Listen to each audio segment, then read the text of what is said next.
The massive crystal station hung in space like a frozen star. It was bigger than most moons and glowed with soft blue light. Ships from across the galaxy came and went like busy insects around a flower. This was the home of the Galactic Council, where the most powerful species in the universe made their decisions. Today, something had gone wrong.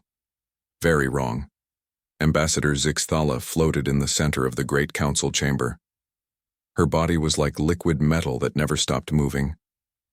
The hegemony had sent their best diplomat because this meeting was more important than any in the last 1,000 years. Around her, representatives from dozens of different worlds waited in silence. The chamber itself was a work of art. It was a perfect sphere made of clear crystal, floating in the middle of the station. Each species had their own section designed, for their needs.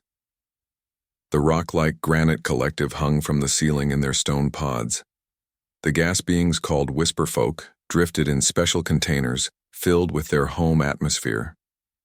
The machine minds known as the Eternal Network sat in metal chairs that sparked with electricity, but today no one cared about the beauty of the place. They were all staring at the huge display screen that showed impossible data. Fellow beings of the galaxy, Zixthala began, her voice carrying to every corner of the chamber. We face a problem unlike any we have seen before. A species on the edge of our galaxy has done something that should not be possible. The display changed to show a small yellow star with several planets around it.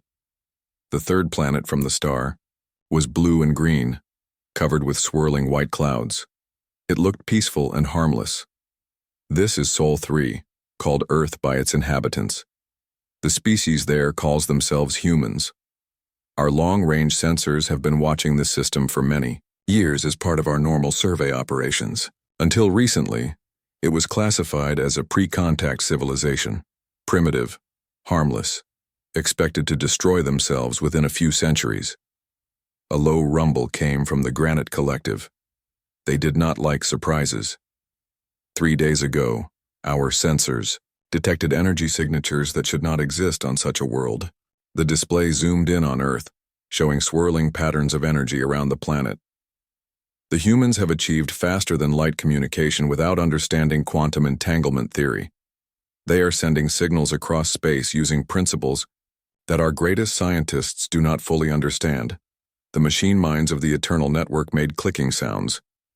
This was how they showed confusion. There is more, Zixthala continued. Analysis of their radio broadcasts shows they have weaponized nuclear fusion while still fighting tribal wars across their planet. They have split the atom and built bombs that can destroy cities, but they still fight over resources and territory, like animals. The Whisper Folk began to glow brighter in their containers. This meant they were afraid. But the most disturbing discovery is this. The display showed complex mathematical equations floating in space around Earth. Their scientists are working on theories that could reshape local spacetime. They call it theoretical physics, but our analysis shows some of their experiments are actually beginning to affect reality on a quantum level. Silence filled the chamber. Every species represented here had taken thousands of years to reach this level of scientific understanding. Most had destroyed themselves trying. The few who survived had learned wisdom and control before they gained such dangerous knowledge. But these humans seemed to be doing everything backward. Ambassador Krex of the Void Swimmers spoke first. His species lived in the empty space between stars and were known for their caution. How is this possible? Our development models show that any species reaching nuclear capability, while still maintaining tribal conflicts, will destroy themselves within 50 years. There are no exceptions to this rule. That is what we believed, Zixthala replied. But the humans have had nuclear weapons for 80 of their years. Not only have they not destroyed themselves, but their population has grown larger, and their technology has advanced faster. High Counselor Nexus of the Machine Minds projected a holographic image of itself into the center of the chamber. It was a complex geometric shape that hurt to look at directly. Show us their war patterns. Aggressive species follow predictable, behavioral models. We can calculate their threat level. The display changed to show a map of Earth with red dots marking conflicts over the past century. At first, it looked like the normal pattern of a violent species. Two large groups fighting each other with smaller conflicts scattered around the globe. But as the timeline moved forward, something strange happened. The conflicts became smaller and more scattered. Instead of two great powers destroying each other, multiple smaller groups fought brief wars that ended quickly. Resources were shared between former enemies. Technology advanced faster during times of cooperation than during times of war. This is not normal, Nexus stated. Aggressive species do not learn cooperation until after they nearly extinct themselves.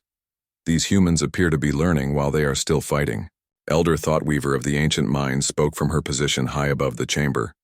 Her species was older than most stars and had seen the rise and fall of countless civilizations. Perhaps they are not as aggressive as they appear. Show us their cultural development. The display filled with images from human history. Art, music, literature, films, and digital media flowed past in a stream of creativity. The assembled representatives saw species after species of stories about humans working together to face impossible challenges. They saw music that combined mathematical precision with emotional depth. They saw art that captured both the beauty and terror of existence. Their stories are strange, Elder Thoughtweaver observed. Most violent species create myths about conquest and domination. These humans tell stories about individuals who sacrifice themselves to save others. They celebrate cooperation and growth instead of strength and victory. There is something else, Zixthala said. Our psychological profile suggests that humans do not think like other species. Most intelligent life develops either individual consciousness or collective consciousness. Humans appear to have both at the same time. The chamber erupted in noise as different species tried to process this information. Individual consciousness meant creativity and innovation, but also chaos and conflict. Collective consciousness meant cooperation and stability, but also stagnation and conformity. Having both should be impossible. How do they not tear themselves apart? Asked Counselor Vex of the Hive Minds. Her species had tried to develop individual consciousness and had nearly lost their sanity in the process. We do not know, Zixthala admitted. But the evidence suggests they are becoming more cooperative over time, not less. Their global communication networks allow individual creativity to spread instantly to their entire species. They share knowledge and ideas faster than any collective mind we have encountered.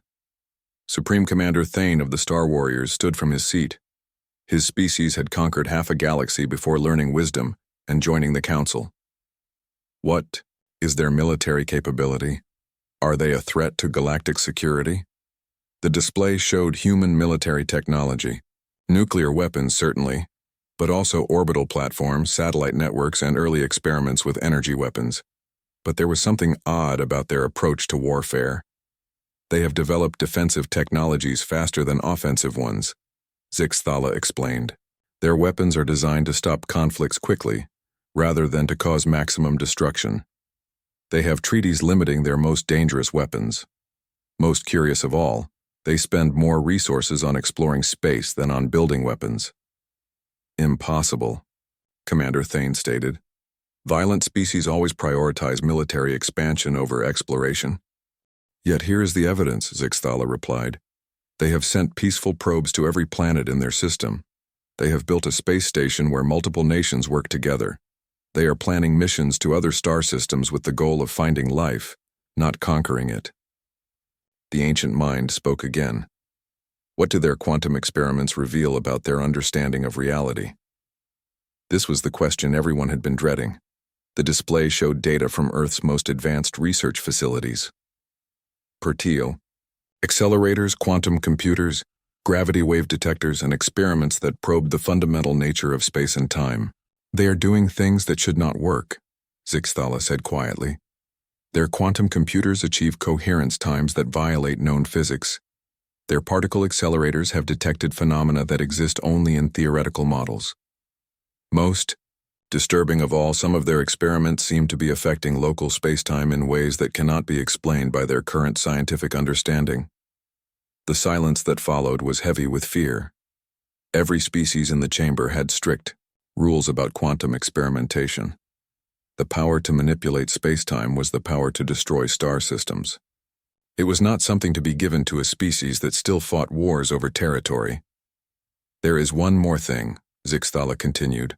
Our deep-range sensors have detected quantum fluctuations around Earth that match no known natural phenomena. It is as if the humans are unconsciously affecting reality simply by existing. Counselor Apex of the Reality Shapers leaned forward. His species had learned to manipulate space-time through millions of years of careful development. Are you suggesting that humans have natural quantum sensitivity? We do not know what we are suggesting, Zixthala replied.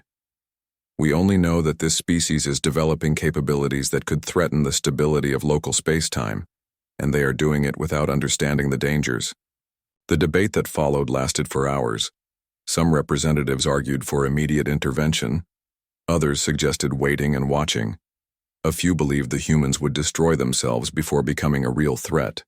But in the end, they all agreed on one thing. They needed more information. I propose that we send reconnaissance teams to Sol 3, Zixthala announced. 3 ships, each from a different species with different observation capabilities. Their mission will be to observe and analyze human society without making contact. We must understand what we are dealing with before we decide how to proceed. The vote was unanimous. The Ethereals would send a phase-shifting scout ship that could observe without being detected. The Collective would deploy a vessel capable of infiltrating human information networks. The Architects would use their reality manipulation technology to watch from parallel dimensions. As the council session ended and representatives began returning to their ships, none of them noticed the small quantum fluctuation that appeared briefly in the chamber. It lasted less than a nanosecond and registered on no instruments.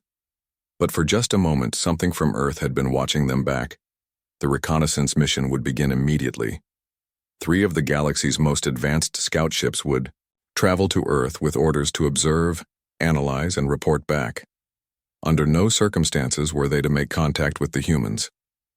It seemed like a simple mission. What could go wrong? High above Earth, space itself seemed to shimmer for just a moment as if reality was holding its breath.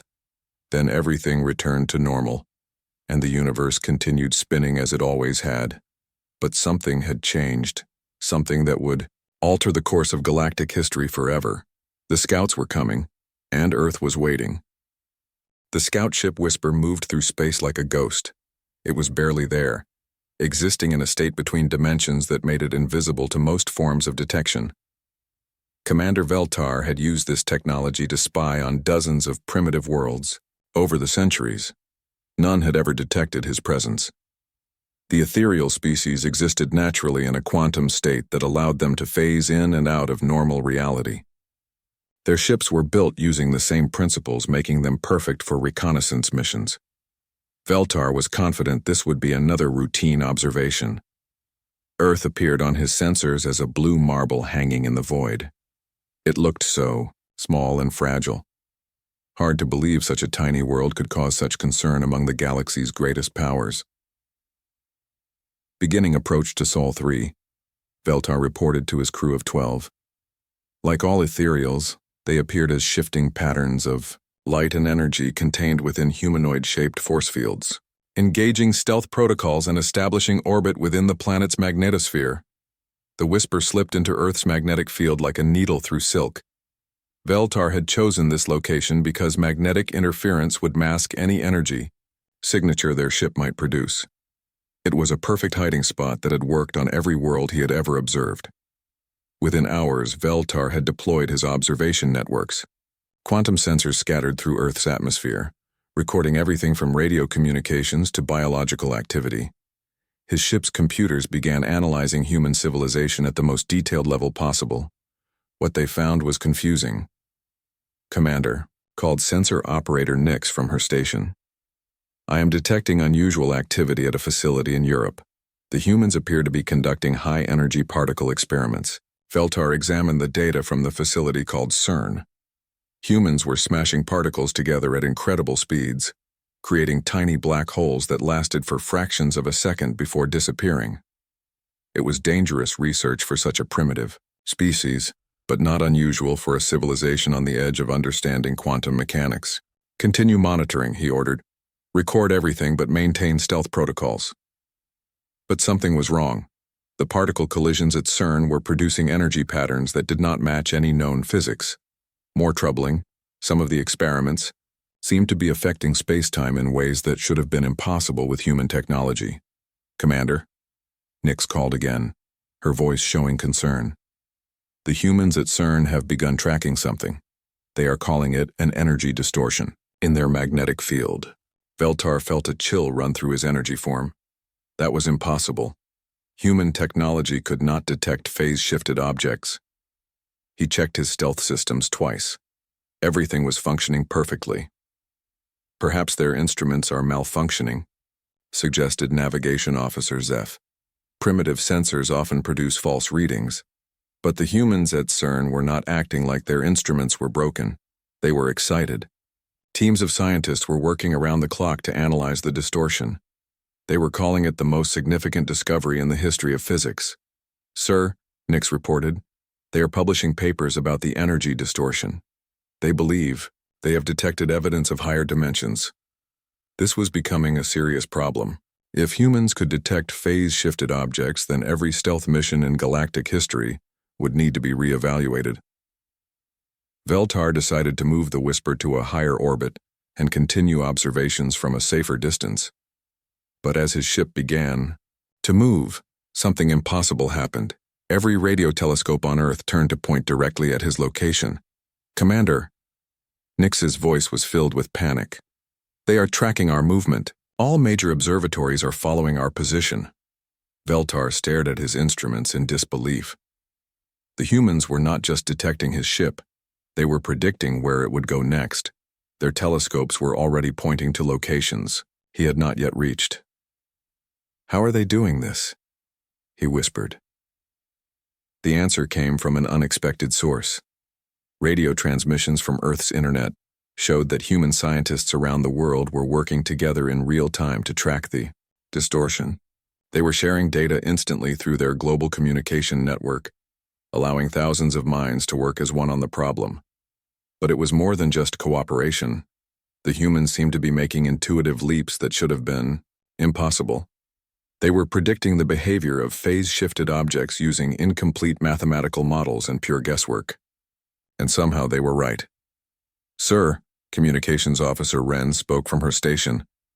I am detecting quantum fluctuations around the planet that do not match any known natural phenomena.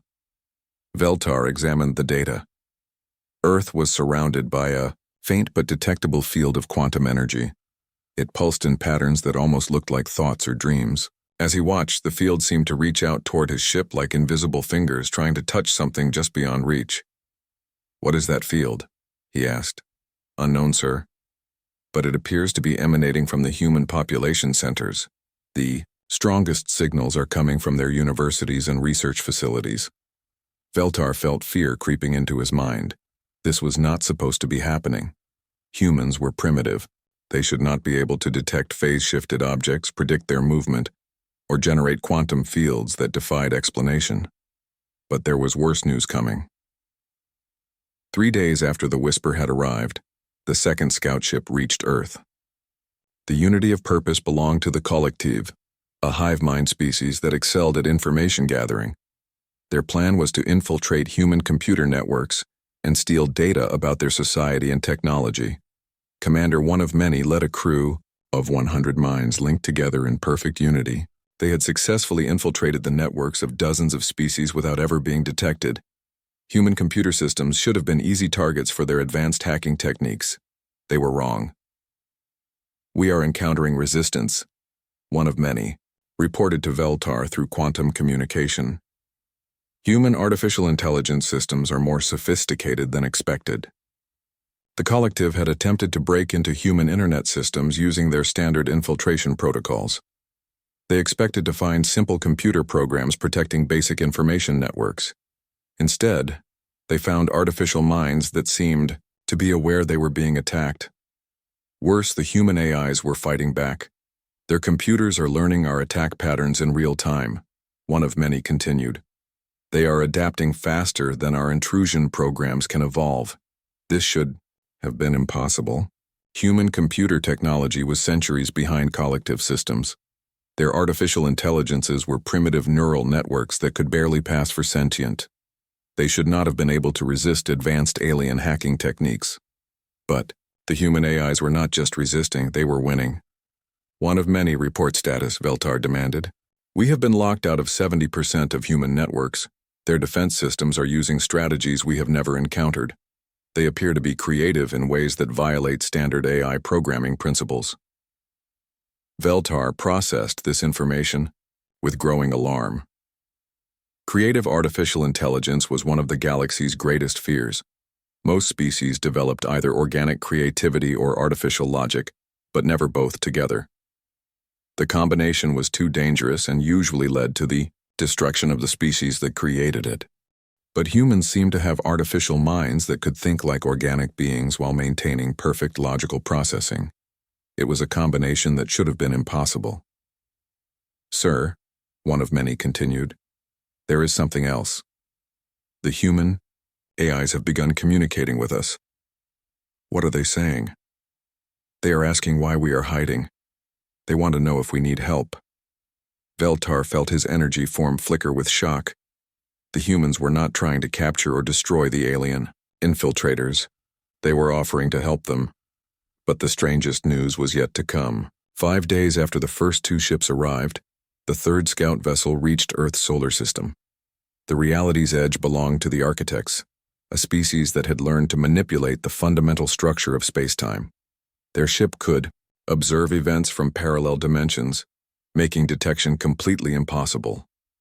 Or so they thought. Captain Form of Thought commanded a crew of beings who existed partially outside normal reality. They could bend the laws of physics to their will and see events from dimensions that existed alongside the normal universe. No species in galactic history had ever detected an architect observation mission. But within hours of arriving at Earth, Captain Form of Thought was sending emergency transmissions. Both reconnaissance vessels, this is reality's edge, he broadcast. We have a critical situation developing. Report, Veltar responded immediately. Human quantum physicists at multiple research facilities have begun detecting dimensional bleeds. They are tracking our observation points across parallel space. This was beyond impossible. Even the most advanced galactic species required millions of years to develop the ability to perceive parallel dimensions. Humans should not have been able to detect dimensional manipulation for at least another 1,000 years of development. How are they doing this? Veltar asked. Unknown. Their instruments show no capability for transdimensional detection, but their researchers are reporting impossible quantum readings at our exact observation points. They are describing phenomena that match our dimensional manipulation techniques perfectly. But there was something even more disturbing in Captain Form of Thought's report. Veltar, some of the humans are beginning to manipulate local reality in response to our presence. A small number of individuals appear to be unconsciously bending space-time around themselves. Veltar's crew gathered around their commander as this information was processed. Unconscious reality manipulation was a sign of species with natural quantum sensitivity. It was one of the rarest abilities in the galaxy, and usually took millions of years to develop. How many humans show this ability? Veltar asked. The number is growing. Started with 12 individuals at quantum research facilities. Now we are detecting reality distortions around 37 people in different locations across the planet. The effect appears to be spreading. Veltar made a decision that went against all his training. He opened a direct communication channel to both scout ships. All vessels, this is Commander Veltar of the Whisper. We are dealing with a species that violates every known law of development. I am recommending immediate withdrawal and full report to the Galactic Council. But before either ship could respond, something happened that changed everything. Every radio telescope on Earth turned toward the 3 scout ships simultaneously. Then, in perfect unison, they began broadcasting a message in mathematical language that any intelligent species could understand. The message was simple and impossible to misinterpret. We know you are there. We have been watching you watch us. Would you like to come down and talk instead of hiding in space? The 3 scout ships hung in the void around Earth, their crews staring at instruments that showed impossible readings.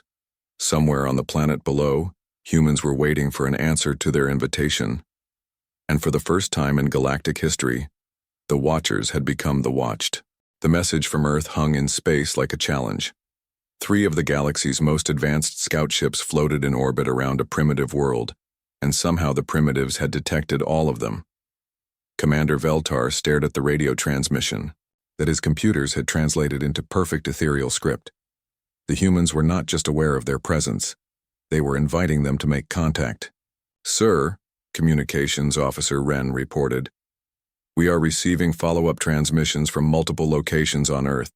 The humans are broadcasting mathematical proofs, star charts, and what appears to be poetry." "Poetry?" Veltar asked.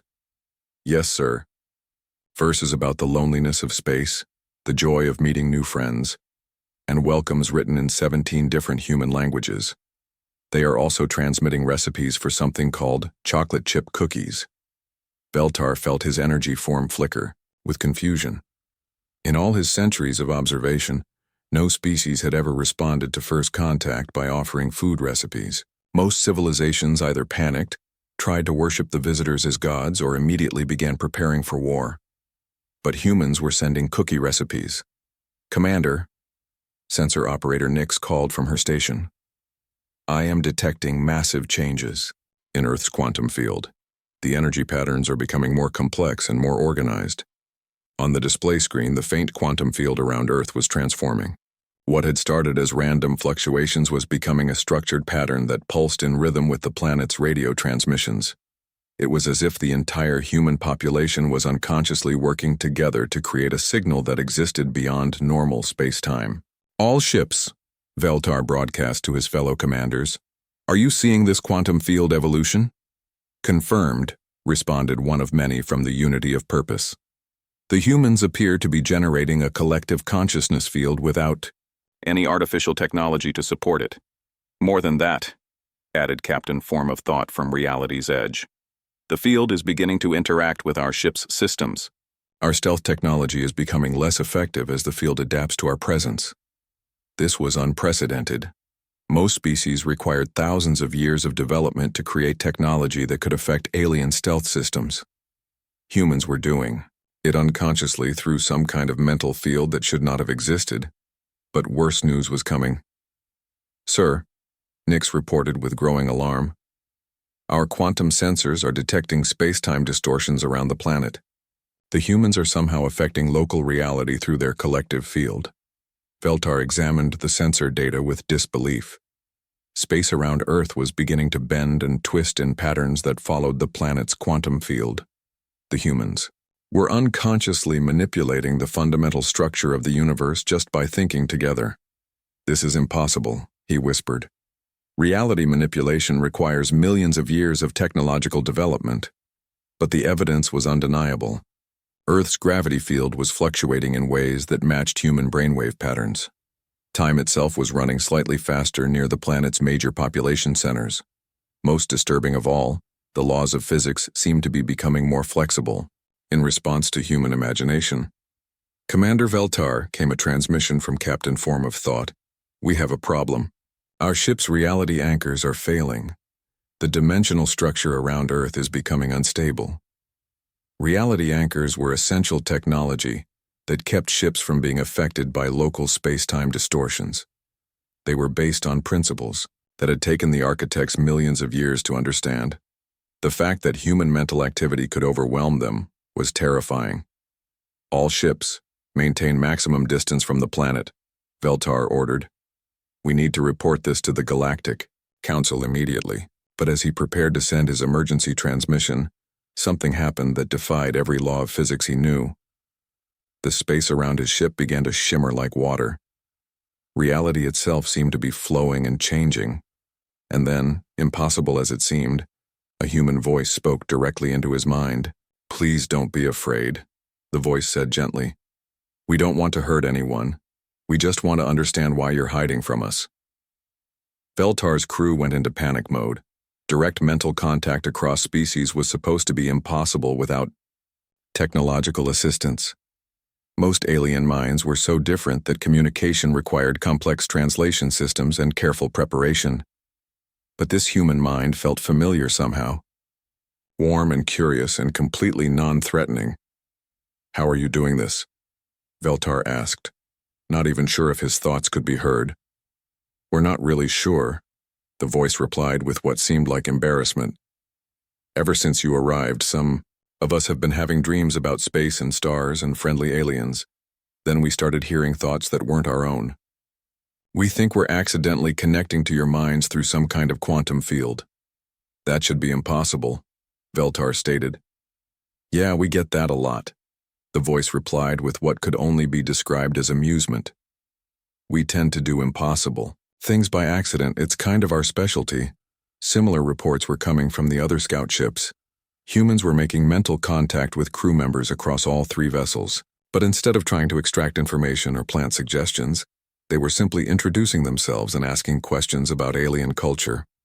"Commander," one of many reported, "human minds are connecting to our hive network. But they are not trying to join permanently. They seem to be just visiting, like tourists. They are asking about our homeworld," added Captain Form of Thought. "They want to know what our cities look like and what kind of art we create." One human mind asked if we have anything like music. Veltar tried to process this information. First contact protocols existed for every possible scenario the galaxy had encountered. Hostile species, peaceful species, religious species, technological species. But no one had ever planned for a species that made accidental mental contact, and then used it for cultural exchange. But the situation was about to become much more complicated. "Sir," Nix called urgently. "Long-range sensors are detecting incoming ships. Multiple vessels approaching from Galactic Core direction." Veltar's screen filled with sensor data showing a fleet of ships dropping out of faster-than-light travel at the edge of the solar system. He recognized the energy signatures immediately. Galactic Council emergency response vessels, heavily armed and operating under military authority. "Unknown scout vessels," came a transmission in official council language. "This is Fleet Commander, Cross of the Emergency Response Division. You are ordered to withdraw immediately and report to Council Station for debriefing." Veltar felt his energy form contract with worry. Emergency Response Division only deployed when a situation was considered a threat to galactic security. Their arrival meant the Council had decided humans were too dangerous to be allowed to continue developing. "Fleet Commander," Veltar responded, "we have encountered a situation that requires careful study. The humans are not hostile, but they possess capabilities that we do not understand." "Your mission was observation only," Commander Cross replied coldly. "You have clearly made contact with the primitive species in violation of standing orders. Withdraw immediately or we will assume you have been compromised." But before Veltar could respond, something extraordinary happened. Every human on Earth suddenly stopped what they were doing. In cities and towns across the planet, people paused in the middle of their daily activities and looked up at the sky with expressions of concern. "Oh no," came the voice in Veltar's mind, now carrying notes of sadness and worry. "More ships are coming, aren't they? And they're not here to talk." "How do you know that?" Veltar asked. "We can feel their intentions: anger, fear, determination to stop something they don't understand. Are they going to hurt you for talking? To us?" The human mind's concern for alien beings it had never met was touching in a way that Veltar had never experienced. Most species were primarily concerned with their own survival during first contact situations. "They believe you are dangerous," Veltar explained. "They think your abilities could threaten galactic security." "But we don't want to threaten anyone," the voice replied with obvious distress. "We just want to learn and explore and maybe make some friends. Is there a way we can show them we're not dangerous?" What happened next would be remembered in galactic history as the moment everything changed. The quantum field around Earth suddenly expanded outward at the speed of light. It washed over the 3 scout ships harmlessly, then continued expanding toward the approaching fleet. But as it traveled, the field carried something that no technology in the galaxy could duplicate. Pure human emotion. Hope, curiosity, friendship, and a desperate desire for peaceful contact. When the field reached the emergency response fleet, every alien mind it touched was flooded with human thoughts and feelings. They experienced what it was like to look up at the stars and dream of finding friends among the lights. They felt the human longing for connection and understanding that drove their species to keep reaching beyond their small world. Fleet Commander Veltar heard one of the warship captains report in a shaken voice, "I am experiencing unprecedented sensory input. The humans appear to be sharing their emotional state with us." "Maintain formation," Commander Cross ordered, but his voice carried uncertainty. "Sir," another captain reported, "my crew is requesting permission to establish peaceful contact. The human's mental projection shows no hostile intent." "This could be a weapon," Cross insisted. "Emotional manipulation to lower our defenses." But even as he spoke, more ships were reporting the same thing. Human minds were reaching out across space not to control or manipulate, but simply to share their excitement about meeting aliens. They were broadcasting joy and wonder, and an almost childlike enthusiasm about the possibility of making friends with beings from other worlds. "Commander Cross," Veltar transmitted, "I recommend we consider the possibility that we have encountered something genuinely new. These humans may represent a form of consciousness evolution that we have never seen before." "Negative," Crossy replied. "All vessels will maintain defensive positions. We cannot allow sentiment to compromise galactic security." But the human voice in Veltar's mind carried a note of sadness that cut through his energy, being like a cold wind. "They're really afraid of us, aren't they?" the voice asked. "We're doing something wrong, but we don't know what it is." And then, in a moment that would change the course of galactic history, every human on Earth made the same decision at the same time. They stopped. The quantum field collapsed. The mental connections ended. The space-time distortions faded away. In an instant, Earth became quiet and still, as if 7 billion conscious minds had simply decided to stop affecting reality around them. "What happened?" Cross demanded. "All sensors show the anomalous activity has ceased." But Veltar knew what had happened. The humans had realized their abilities were frightening the aliens, so they had voluntarily shut them down. An entire species had chosen to limit their own power rather than cause fear in beings they had never met. It was an act of selflessness and consideration that no other species in galactic history had ever demonstrated, and it made them more dangerous than ever. Because a species that could consciously control reality-bending abilities was a species that could choose when and how to use them.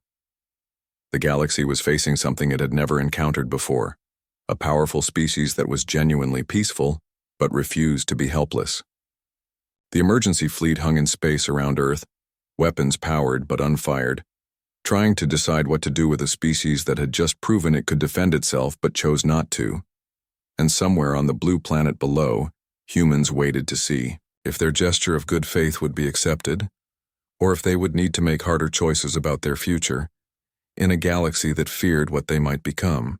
The silence around Earth was more frightening than any weapon the galaxy had ever faced. Fleet Commander Cross stared at his instruments in confusion. Every sensor showed that the impossible quantum activity had simply stopped.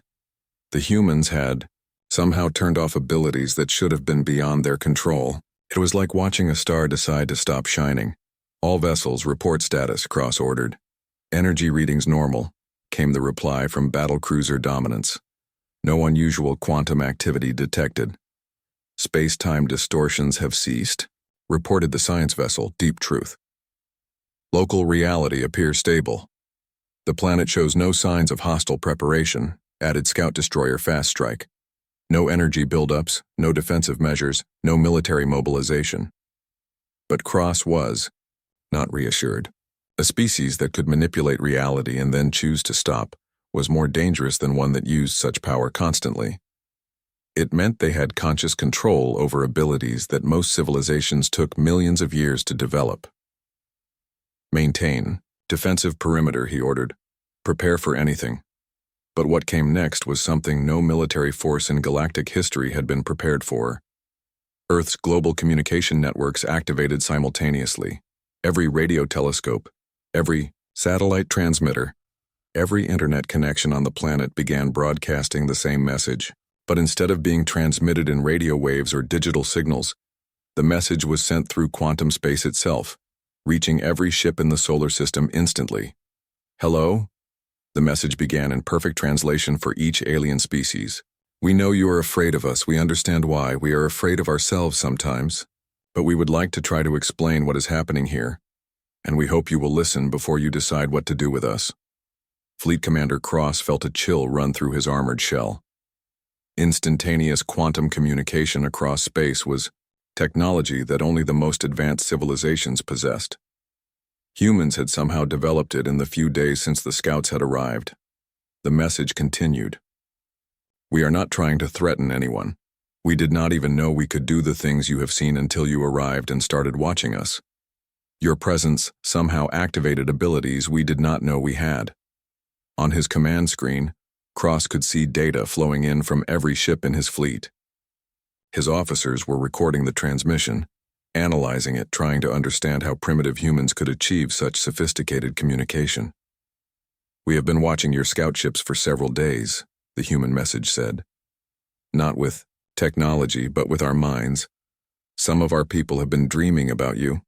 Others have been having visions of your ships and your crews. We think your observation techniques somehow created a connection between our consciousness and yours. Commander Veltar was listening to the same transmission from his position near Earth. The human explanation made sense in a terrifying way. Ethereal stealth technology worked by existing partially outside normal space-time. If humans had natural quantum sensitivity, their minds might be able to detect phase-shifted objects through unconscious perception. We know this is frightening. The human message continued. We are frightened too. We never knew we could affect reality just by thinking together. We are still trying to understand how it works, but we want you to know that we stopped because we realized it was scaring you. We do not want to hurt anyone or cause fear. There was a pause in the transmission, and when it resumed, the tone was different. More personal somehow. We have been alone in space for our entire history as a species. We have looked up at the stars and wondered if anyone else was out there. We have dreamed of meeting other intelligent beings and learning from them. When we detected your ships, we were not afraid. We were excited. We still are. Another pause, and then the voice became almost pleading. We understand that we have abilities we do not fully understand. We know this makes us dangerous, but we also know ourselves. We are not conquerors, we are explorers. We do not want to rule anyone or destroy anything. We just want to learn and grow and maybe make friends with beings who can teach us things we never imagined. Fleet Commander Cross found himself listening despite his military training. There was something in the human transmission that felt genuine in a way that no diplomatic communication ever did. These beings seemed to be speaking from their hearts rather than from prepared scripts. We are going to share something with you. The message continued. We are going to show you who we are by letting you see into our minds. This is not an attack or an attempt to control you. We are simply going to broadcast our thoughts and feelings so you can judge for yourselves what kind of species we are. All ships, raise shields, Cross ordered immediately. Prepare for mental assault. But what came next was not an assault. It was an invitation. The space around the fleet filled with something that had never existed before in galactic history. Pure human consciousness broadcast through quantum space for anyone to experience, not individual thoughts but the collective essence of what it meant to be human. The aliens in the fleet suddenly found themselves experiencing human emotions directly. Wonder at the beauty of a sunset. Love for family and friends. Curiosity about how things work. The joy of discovery and the satisfaction of solving problems. The sadness of loss and the hope for tomorrow. But more than emotions, they experienced human dreams, the longing to explore space and find new worlds, the hope that somewhere among the stars were friends waiting to be met, the desire to learn and grow and become something greater than they were. Sir, reported Captain Nexus from the science vessel, I am experiencing unprecedented sensory input. The humans appear to be sharing their entire cultural and emotional heritage with us. Is it a weapon? Cross demanded. Negative, sir. It appears to be art, music, literature, scientific discoveries, mathematical proofs, historical records. They are showing us everything they are as a species. Through the quantum transmission, the fleet experienced human history. They saw a species that had struggled and fought and made terrible mistakes, but had always tried to learn from those mistakes. They saw humans reaching out to help each other across differences of race and culture and belief. They saw a species that valued creativity and compassion alongside strength and intelligence. They saw humans standing on their small world, looking up at infinite space, and choosing to hope rather than despair. Commander, reported Captain Form of Thought from Reality's Edge. The human mental broadcast is not random. It is carefully structured to show us specific things. They are demonstrating their capacity for both creativity and restraint, for both power and wisdom. What do you mean? Cross asked. They are showing us their weapons, sir. Nuclear bombs, biological agents, chemical weapons. But they are also showing us their treaties to control these weapons. They are demonstrating that they have the power to destroy themselves but have chosen not to use it. The transmission continued to flow through the fleet, showing human achievements in art and science and philosophy. But it also showed human failures, their wars and their mistakes, and their struggles to become better than they were. Most interesting, Captain Form of Thought continued, they are not trying to hide their flaws from us. They are showing us everything, both good and bad, and asking us to judge them based on the complete picture. This was unprecedented in galactic diplomacy. Most species tried to present their best face during first contact, hiding their weaknesses and emphasizing their strengths. But humans were deliberately showing the aliens their entire nature, trusting them to be fair in their judgment. But the most important part of the transmission was yet to come. We know you have rules about contact with primitive species, the human message said. We understand that these rules exist for good reasons, but we want you to know that we are not the same species we were when your scouts first arrived. Contact with your minds has changed us. We are evolving in real time, becoming something new. The quantum field around Earth began to shift and change, showing new patterns that demonstrated increasing sophistication and control. We are learning to control our abilities, the humans continued. Your presence has taught us that consciousness can affect reality, and we are teaching ourselves to do it safely. We do not want to be a danger to anyone, including ourselves. Sir, reported the science vessel's commander, sensors show the humans are actively modifying their own quantum field. They appear to be installing safeguards to prevent uncontrolled reality manipulation. This was impossible according to everything the galaxy knew about consciousness evolution.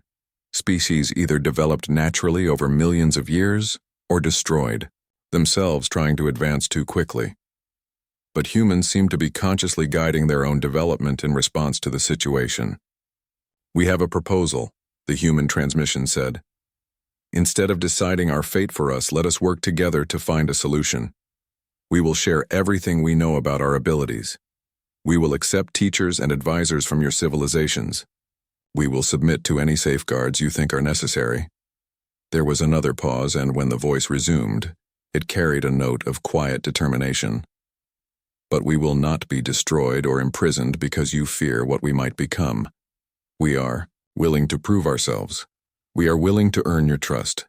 But we are also willing to defend ourselves if necessary.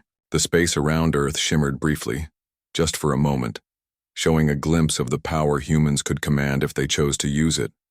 Reality bent and twisted, showing capabilities that could reshape star systems.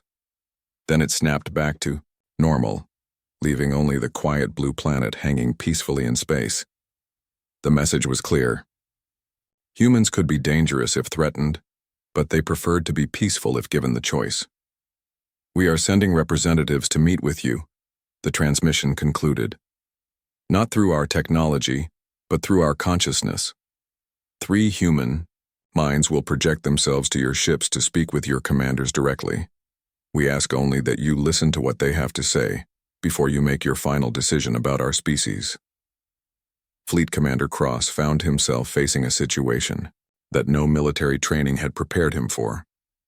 He was about to conduct first contact negotiations with beings who could project their consciousness across space, manipulate reality through thought, and apparently evolve their own abilities in real time.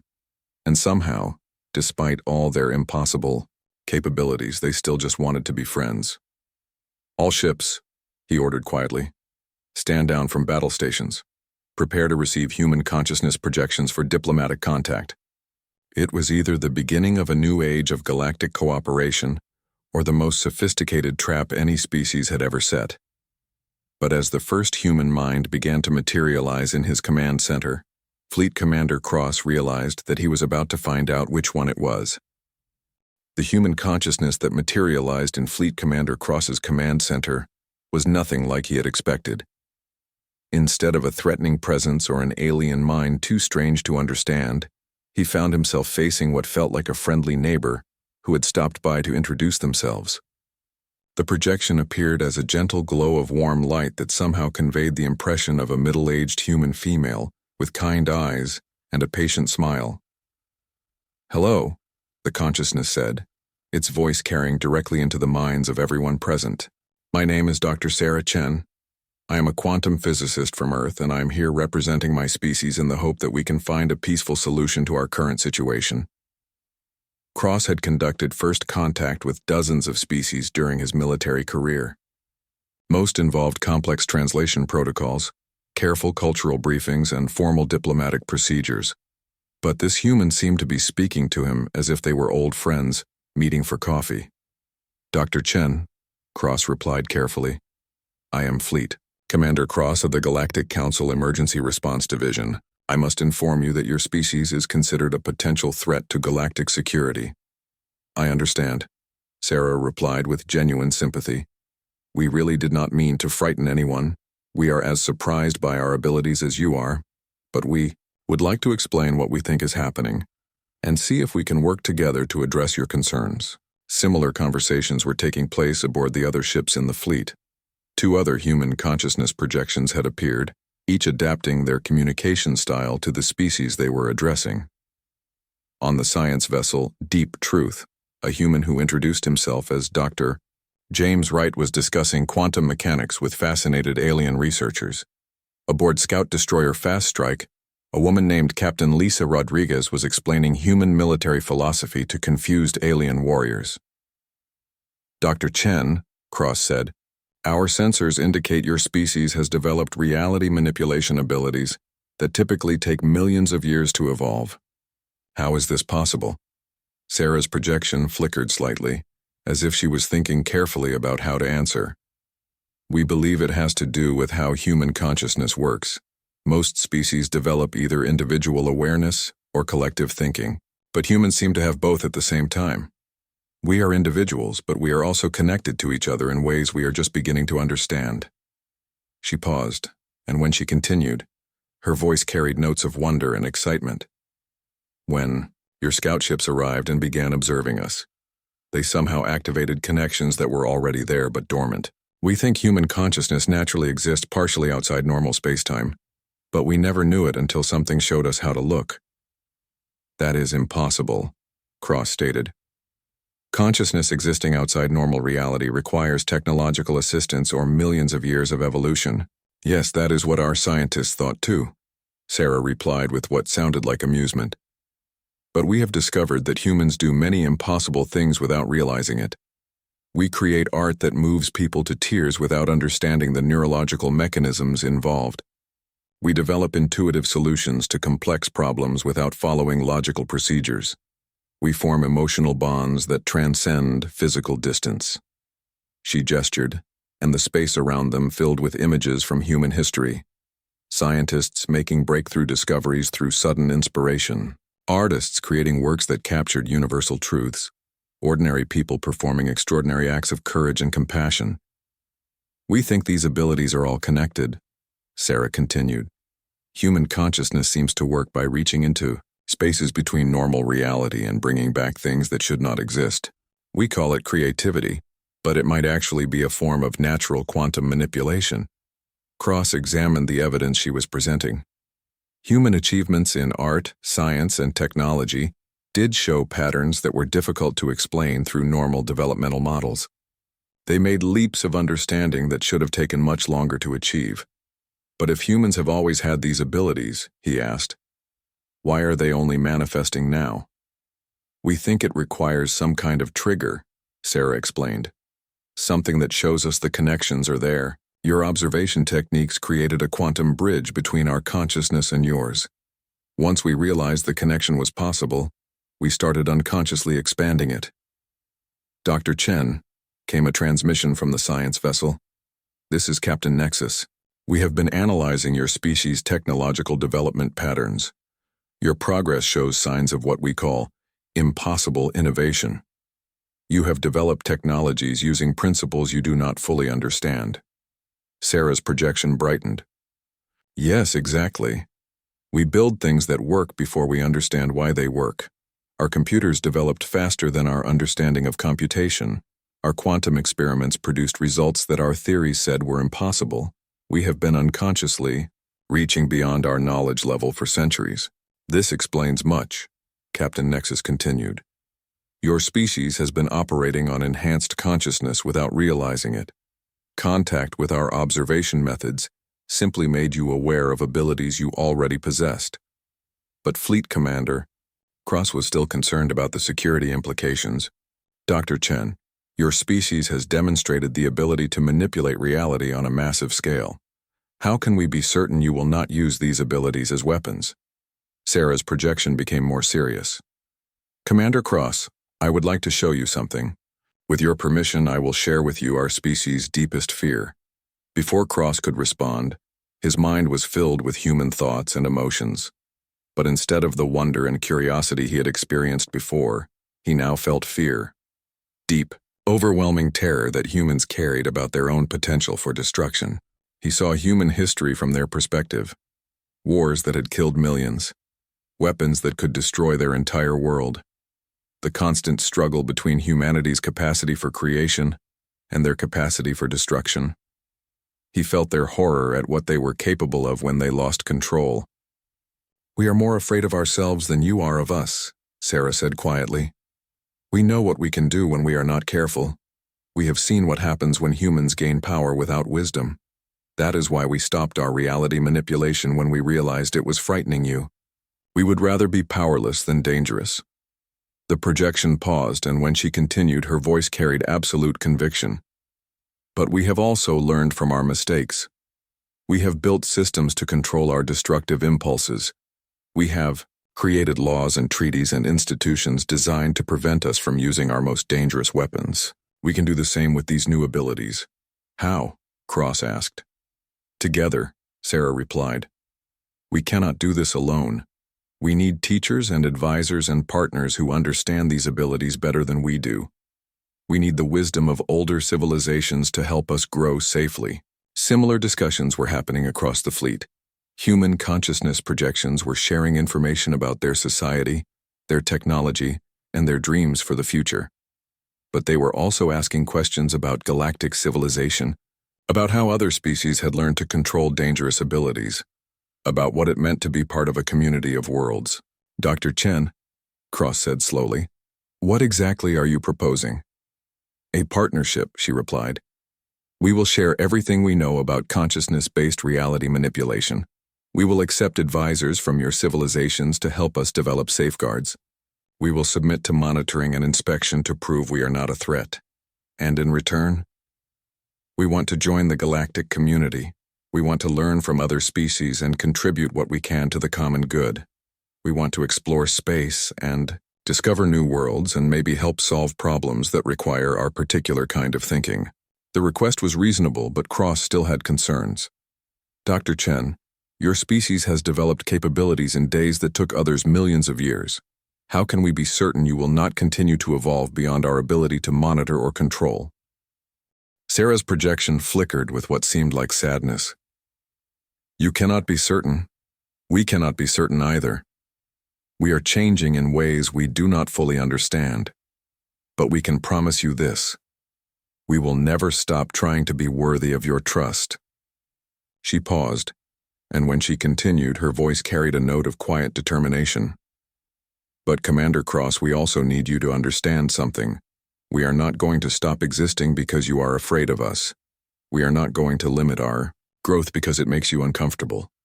We are willing to work with you, but we are not willing to be imprisoned or destroyed." The space around the fleet shimmered briefly, showing a glimpse of the power humans could command if they chose to defend themselves. But it was not a threat.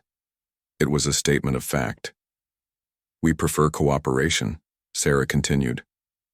"We want to be part of something larger than ourselves, but we will survive and grow regardless of what you decide. The question is whether we do it together or separately." Fleet Commander Cross found himself facing the most important decision of his career. The humans were offering partnership, but they were also making it clear that they would not accept subjugation. They wanted to join galactic civilization as equals, not as subjects. "Dr. Chen," he said finally, "I need to consult with the Galactic Council before making any decisions about your species' future." "Of course," Sarah replied. "But while you are consulting, we would like to make one more demonstration." "What kind of demonstration?" Sarah's projection smiled. "We want to show you something wonderful." The space around Earth suddenly filled with light. But it was not the harsh glare of weapons or the cold illumination of technology. It was warm, creative light that seemed to sing with joy and possibility. Human consciousness expanded outward from their planet, not as a weapon or a tool, but as art. They painted patterns of pure thought across space, created music from the vibrations of solar wind, and built sculptures from gravity and time itself. It was beautiful beyond description, and it was completely harmless. "This is what we want to do with our abilities," Sarah explained. "We want to create wonders that have never existed before. We want to explore possibilities that no one has ever imagined. We want to share the joy of discovery with friends among the stars." The artistic display continued for several minutes, showing the galactic fleet visions of human creativity, expanded beyond the limitations of physical matter. They saw cities that existed as pure consciousness, music that played across multiple dimensions, and stories that could be experienced as living reality. When it ended, the space around Earth returned to normal. But the impression of infinite creative possibility lingered in every alien mind that had witnessed it. "That is our gift to the galaxy," Sarah said. "Not weapons or threats or demands for power, just the chance to imagine new things and bring them into existence together." Fleet Commander Cross stared at the quiet blue planet below and realized that the galaxy was about to change forever. Humans had demonstrated abilities that could revolutionize civilization or destroy it completely, but they had also shown that they wanted to use those abilities to create rather than destroy. "Dr. Chen," he said quietly, "I will recommend to the Galactic Council that your species be granted provisional membership in galactic civilization, subject to appropriate safeguards and monitoring." "Thank you," Sarah replied with obvious relief. "We understand this is just the beginning. We have a lot to learn and a lot to prove, but we are ready to do the work." As the human consciousness projections faded away, Fleet Commander Cross prepared his report for the Galactic Council. He would recommend caution, but he would also recommend acceptance. Humans were dangerous, but they were also something the galaxy had never seen before, a species with the power of gods who still wanted to be friends. The age of human expansion into the galaxy was about to begin, and nothing would ever be the same. Far below on the surface of Earth, humans looked up at the stars with new understanding. They were no longer alone in the universe, and they were no longer the same species they had been just days before. They were something new, something that existed between the possible and the impossible, between the known and the unknown. They were human, and they were ready to show the galaxy what that meant.